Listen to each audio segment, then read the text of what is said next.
principle of GRUHA has been evolved and developed by the divine. It's not a human being's creation. The GRUHA principle has to subdue the hatred between the children, between the husband and the children. She is the source of that peace which subdues hatred. The housewife's job is to smooth out all angularities of people which creates friction. Now the man has to worship a housewife. Wherever the housewife is respected, there only the gods reside. The basic principle of a GRUHA is to respect her chastity. The housewife has to know that she is not docile. She is obedient to her own righteousness, to her own virtues, to her own qualities. But the husband has to know that he must respect, otherwise he is a lost case, he is finished. In no way he should insult her or be unkind to her and raise his voice or say things to her. But the wife has to be the one who is to be respected. She has not to be dominating. She has to remove the dominating forces of others. She is the source of peace. She is the source of joy. And she is the peacemaker. GRUHA Tattva is mutual. It doesn't depend only on the wife or the husband, but both of them. So once if you are making your wife suffer, your left Nabhi can never improve. Or if you are a bad wife, your left Nabhi cannot improve.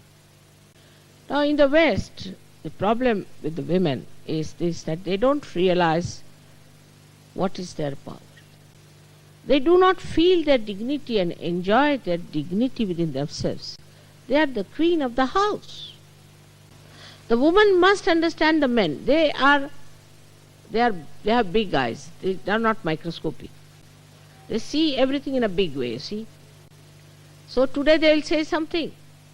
Tomorrow they will forget about it.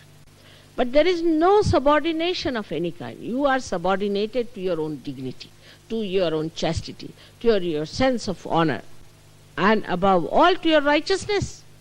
Because you are in charge of that. The man who is in charge has to look after that side. How many quarrels you create? How can you be quarrelsome when you are supposed to become the peacemaker? You are the one who has to smooth down everything.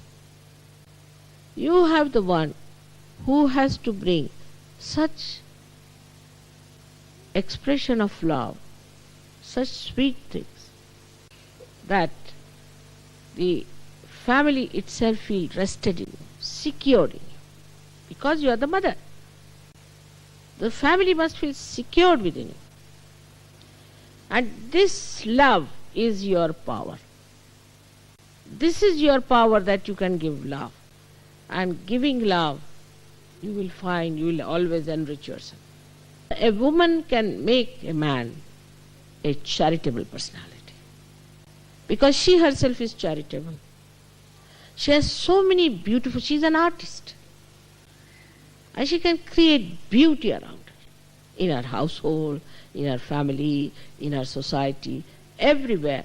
The woman's quality are like the potential of the Mother Earth, or potential of any energy, like electricity has its potential somewhere else.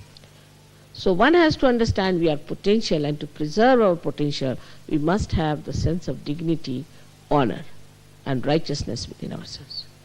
Women have to be settled down women. They have to be grahastis, that is, the one who settles in the household. She had to be satisfied with her household.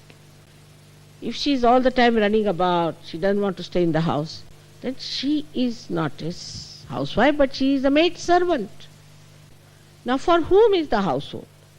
Is not for only herself, no, not for her husband, no, not for her children, but for others to welcome. Like this, Mother Earth has spread all these beautiful things for you to come and sit and enjoy. Those who think their life is service are another stupid people. Their life is enjoyment, not service. But that service itself is enjoyment. But if you just keep to service, I'm sacrificing, this is my tapasya, finished. So in Sahaja Yoga it is enjoyment, but unless and until you have that essence of enjoyment into everything, it cannot be an enjoyment. All the so-called service and seva and tapasya and all that has no sweetness in it, finished. So the essence of all this is sweetness. And that is generated by women. But they are very strict. Don't spoil this, keep this nice, keep that nice. The husband comes home as if like a criminal, To make him all the time slave, do this, you didn't do this for me, do that for me, is not the job of a housewife. Her job is like the Mother Earth. Does she complain? Nothing. She gives you everything so much. It's the sustenance in her, so dignity. Such powers she has. What does she care for anybody giving her anything? So such a woman has to be self-satisfied.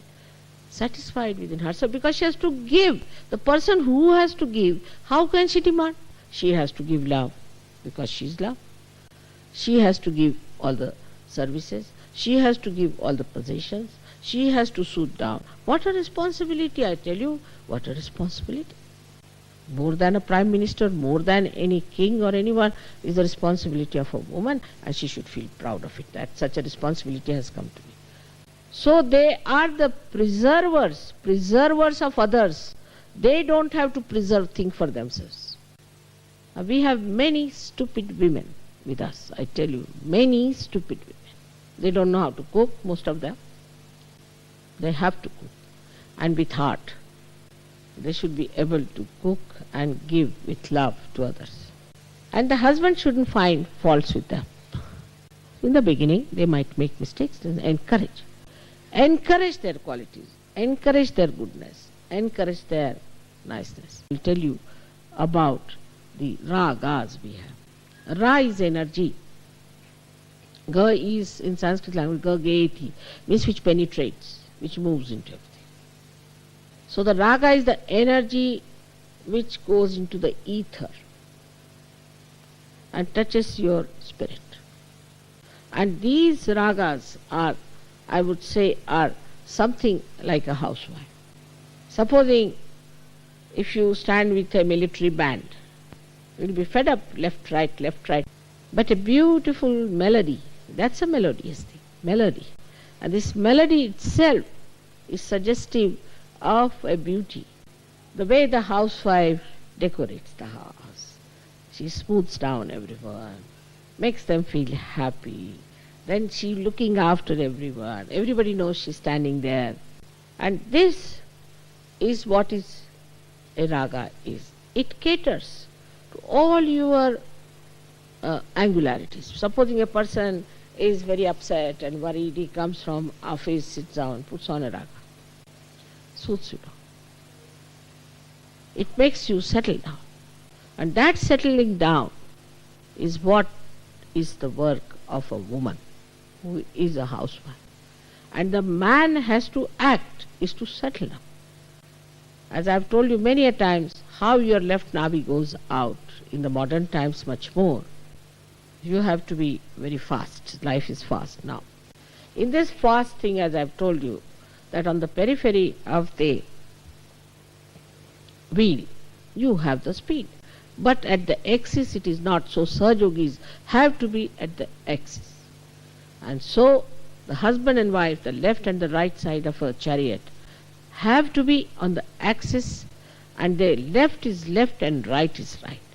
But they are women and you are men. And God has made men and women. If it was to make a unisex, he would have made a unisex. He did not. So one must accept the sex in which you are born with grace and beauty and dignity. For this, what you need is pure intelligence. If the husband is a dullard, he'll bring down his wife. If the wife is a dullard, she'll bring down the husband. If a woman is very smart, talks well, and she knows how to talk and impress people, doesn't mean that she is very intelligent. I call that person the most intelligent who sees the benevolence, the ascent, and the ultimate goal. That person is the most sensitive, is the most intelligent. All other intelligence is avidya, is useless. May God bless you.